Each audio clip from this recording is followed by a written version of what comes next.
Assalamualaikum warahmatullahi wabarakatuh.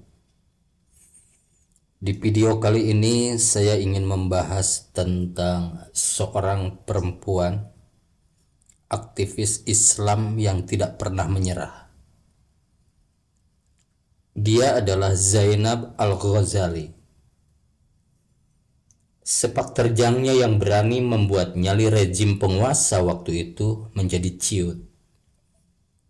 Bahkan sampai separuh hidupnya dihabiskan di penjara pun ia tetap ditakuti.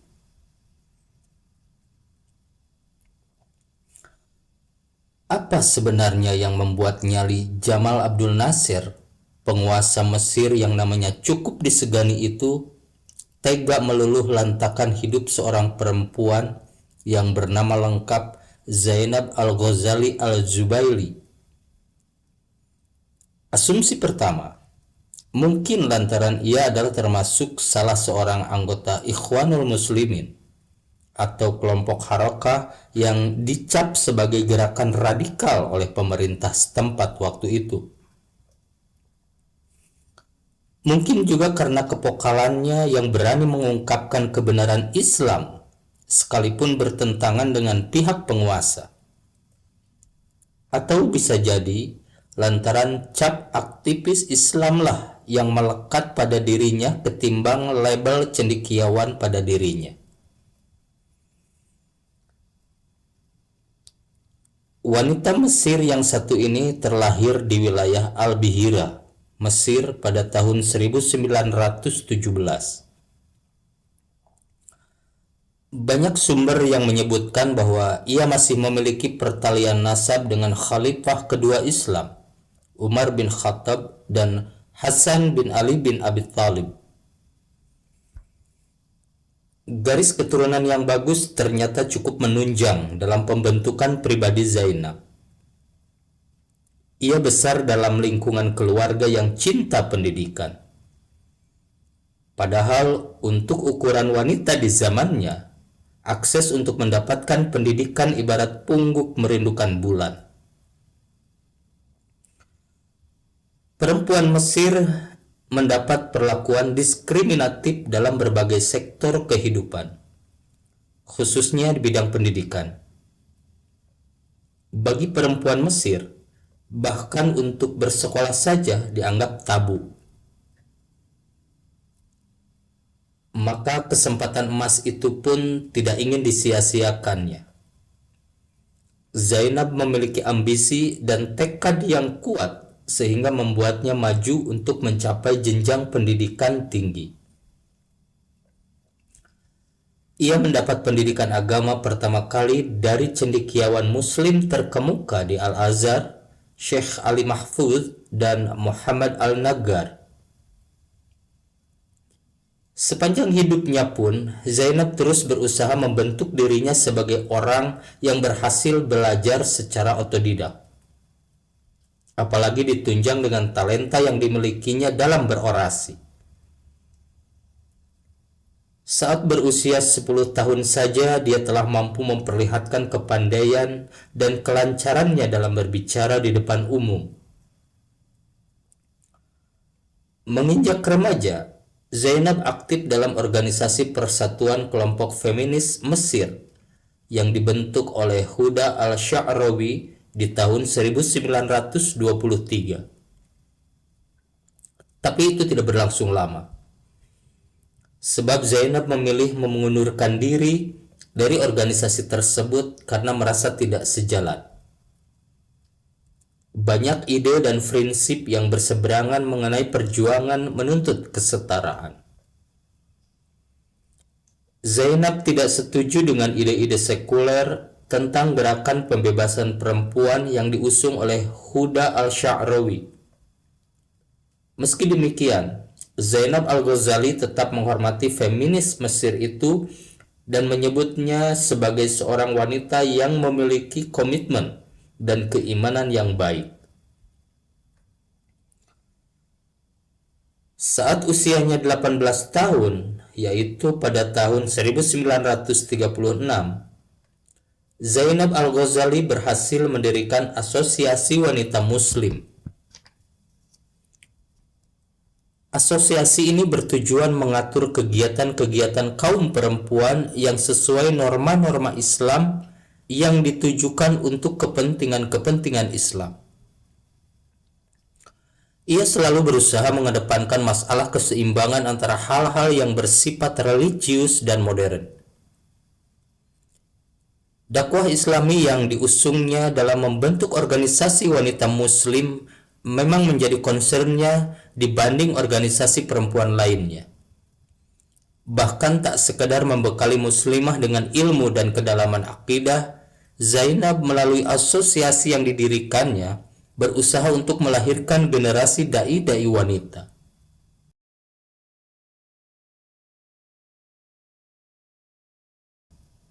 Pada titik ini, Zainab jelas ingin menegaskan bahwa Islam sebenarnya memberikan peluang sebesar-besarnya bagi kaum perempuan untuk memainkan peranan penting di tengah masyarakat.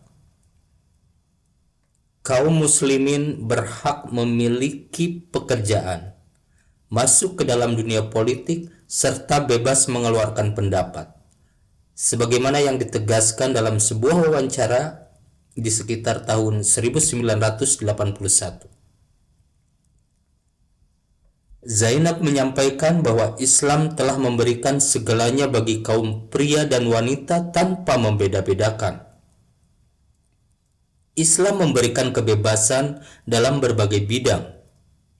Dalam hak ekonomi misalnya, muslimah boleh bekerja mencari nafkah. Di bidang politik, kaum muslimah diperkenankan masuk ke dalam parlemen pemerintahan dan mengungkapkan gagasan-gagasan politiknya serta hak sosial lain maupun yang menyangkut hak-hak pribadi. Zainab ingin membuka mata kaum muslimin pada umumnya, khususnya muslimah Mesir, bahwa Islam telah memberikan segalanya.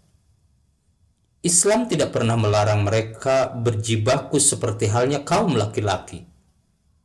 Apapun kegiatan yang menunjang perkembangan masyarakat Muslim, Islam telah memberikan. Oleh karena peluang besar dan regulasi yang jelas bagi kaum muslimah untuk berperan aktif di ranah publik inilah, Zainab menilai para muslimah sudah seyogyanya menggali Islam serta khasanah yang terkandung di dalamnya secara kafah atau totalitas. Meski begitu, Zainab berpendapat bahwa tugas utama seorang wanita adalah menjadi ibu yang baik bagi anak-anaknya dan menjadi istri bagi suaminya. Jangan ada sesuatu pun yang menghalangi kaum muslimin untuk tidak menjalankan tugas yang satu ini, karena itu adalah sebagai suatu kewajiban seorang muslimah. Tidak lama setelah ia mendirikan Asosiasi Wanita Muslim, Zainab Al-Ghazali langsung melakukan sejumlah aksi. Gayung bersambut, apa yang dilakukannya mendapatkan dukungan dari Menteri Wakaf, yakni dengan didirikannya 15 masjid. Sementara belasan masjid lainnya yang menunjang kegiatan pendidikan dan dakwahnya dibiayai oleh masyarakat umum. Menurut beberapa sumber, asosiasi muslimah yang didirikan Zainab Al-Ghazali adalah tahun 1937, bukan 1938. Asosiasi tersebut memiliki hubungan dengan gerakan Ikhwanul Muslimin. Sebab tujuan didirikannya asosiasi tersebut adalah memberikan pendidikan kepada kaum muslimah, di samping memberikan bantuan santunan kepada keluarga mereka yang kehilangan kepala keluarganya setelah dijebloskan ke dalam penjara oleh pemerintah Mesir waktu itu. Keterikatan asosiasi muslimah yang dipimpin Zainab dengan Ikhwanul Muslimin ini semakin nampak saat di tahun yang sama ia bertemu dengan pemimpin Ikhwanul Muslimin, Hasan al-Banna, yang sedang mencoba mendirikan cabang Ikhwanul Muslimin khusus untuk muslimat. Kendati demikian, Zainab belum benar-benar menceburkan diri ke dalam Ikhwanul Muslimin. Hingga saat Ikhwanul Muslimin dibubarkan pada tahun 1948, barulah Zainab menceburkan diri sepenuhnya. Peristiwa pembubaran Ikhwanul Muslimin sendiri menyisakan cerita kepedihan tersendiri tentang orang-orang yang membela agama Allah. Pemerintah mencap kelompok tersebut sebagai makar, sehingga harta benda mereka dirampas, bahkan ribuan anggota dan keluarganya ditangkap secara paksa dengan tuduhan yang tidak jelas. Rupanya peristiwa pembubaran secara paksa terhadap Ikhwanul Muslimin ini mempengaruhi Zainab Al-Ghazali untuk memimpin jemaat muslimat pada tahun 1948 setelah Hasan al-Banna memberi saran kepadanya. Tujuan didirikannya jemaat muslimat sendiri adalah mencetak generasi Islami dari tangan para muslimah yang bernaung di bawah Al-Quran dan hadis. Hal ini dilatar belakangi oleh maraknya proses pembaratan atau sekularisme yang sedang berlangsung hebat di Mesir kala itu. Masuknya sosial budaya barat terus melanda budaya umat Islam, baik dari segi berpakaian, tingkah laku, dan pemikiran. Karena itulah Zainab Al-Ghazali merasa terpanggil untuk berjuang keras membebaskan umat Islam dari belenggu tersebut. Bergabungnya Zainab ke dalam Ikhwanul Muslimin menunjukkan konsep pemikirannya yang semakin jelas. Disebut-sebut bahwa sumbang saran Hasan al-Banna lah yang berpengaruh besar pada pola strategi dan konsep dan dakwahnya. Sebagaimana konsep pemikiran yang diusung Ikhwanul Muslimin, Zainab pun memegang teguh pandangan bahwa tidak ada konflik antara agama dan politik. Dengan lantang dia mempertahankan syariah agar bisa diimplementasikan dalam kehidupan sehari-hari. Malangnya, Zainab menuai masalah.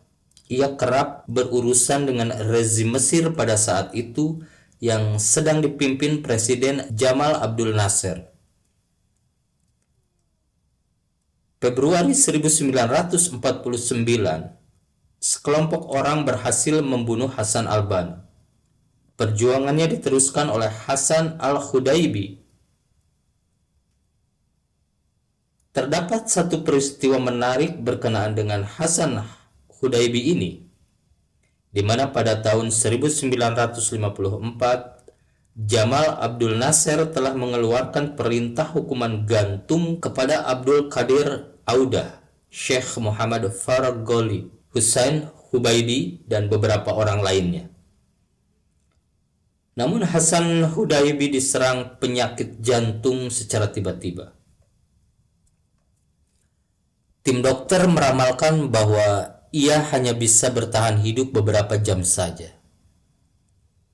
Atas pertimbangan itulah Nasser mengampuni Hubaidi karena mengira dia akan mati keesokan harinya. Namun karena kekuasaan Allah, umur Hasan Hudaybi masih panjang. Akhirnya Hudaybi ditangkap dan dibawa ke penjara untuk kali kedua. Ia baru dibebaskan setelah Jamal Abdul Nasser meninggal dunia. Rezim Jamal Abdul Nasser semakin represif terhadap gerakan Ikhwanul Muslimin. Awal Agustus 1965, pemimpin Mesir bertangan besi itu mulai membuat rancangan untuk menangkap kelompok pemimpin Harakah Islamiyah. Rencana ini sebenarnya didalangi oleh Amerika dan Rusia yang disusun oleh Zionisme antarbangsa. Untuk mengelabui khalayak, rezim Jamal Abdul Nasser membuat opini terbalik. Mereka melancarkan tuduhan kepada Zainab dan para pemimpin Ikhwanul Muslimin yang lain seperti Syed Qutbi dan Hasan Hudaybi dengan mengatakan bahwa mereka dianggap telah merancang pembunuhan atas Jamal Abdul Nasser dan 4 orang menterinya. Alhasil, ribuan anggota Ikhwanul Muslimin ditangkap. Zainab sendiri ditahan pada Jumat 20 Agustus 1965.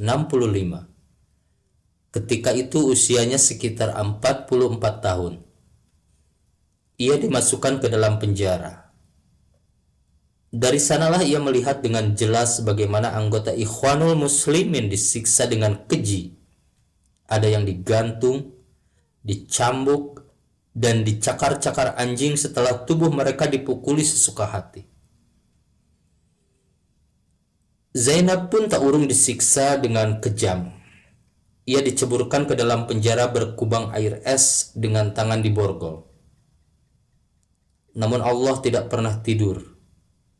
Kelaliman yang tengah menimpa wanita itu tak cukup mampu mengoyak tubuhnya yang ringkih dan tak berdaya. Meski Zainab tengah menanggung sakit akibat siksaan yang begitu kejam, dengan pertolongan Allah ia mampu menewaskan penjaga penjara yang telah menyiksa dan memborgolnya. Akibat penyiksaan yang sangat biadab yang ditanggungnya selama dalam masa tahanan, banyak orang menyangka bahwa umurnya kini sudah lebih dari 90 tahun. Padahal umurnya ketika itu masih 44 tahun. Sementara itu, untuk mengelabui masyarakat Mesir, pihak pemerintah telah mengatur agar anggota Ikhwanul Muslimin yang ditangkap diseret ke muka pengadilan pada 17 Mei 1966. Hasil dari persidangan yang tak pernah tuntas dan berat sebelah ini memvonis bahwa barisan pimpinan Ikhwan seperti Syed Qutbi, Abdul Fattah Ismail, Yusuf Hawash, dan lainnya dijatuhkan hukuman gantung. Zainab dan Hamidah Qutbi pun masing-masing dijatuhkan hukuman penjara sebanyak 25 tahun dan 10 tahun ditambah dengan kerja berat. Baru pada 10 Agustus 1971, setelah rezim Jamal Abdul Nasser tumbang, Zainab dibebaskan dari tahanan. Penjara dan siksaan boleh saja telah mengoyak tubuhnya, namun bukan berarti tekadnya patah. Bahkan semua yang menimpanya telah membuatnya menjadi lebih kuat. Zainab Al-Ghazali meninggalkan warisan berupa perjuangan membela Islam dan reputasinya sebagai aktivis perempuan yang tanpa ragu melawan sekularisme dan liberalisme dan menggantikannya dengan nilai-nilai Islami. Rabu, tepatnya tanggal 3 Agustus 2005, dayah dan aktivis terkemuka itu akhirnya wafat di usianya yang ke-88 tahun.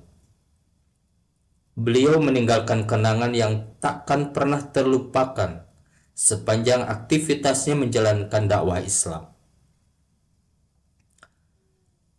Rasanya tidak berlebihan bila dikatakan bahwa posisinya hingga kini belum tergantikan oleh muslimah Mesir lainnya, mengingat kepokalan, hasil karya dan aktivitasnya yang luar biasa. Pantas saja bila si pemberani itu mendapat julukan Nusaibah binti Ka'ab, salah seorang syahabiyah zaman Nabi Shallallahu Alaihi Wasallam yang gagah berani mempertahankan hidupnya di medan jihad. Wallahu a'lam bishawab. Demikian, semoga bermanfaat. Billahi taufik wal hidayah. Wassalamualaikum warahmatullahi wabarakatuh.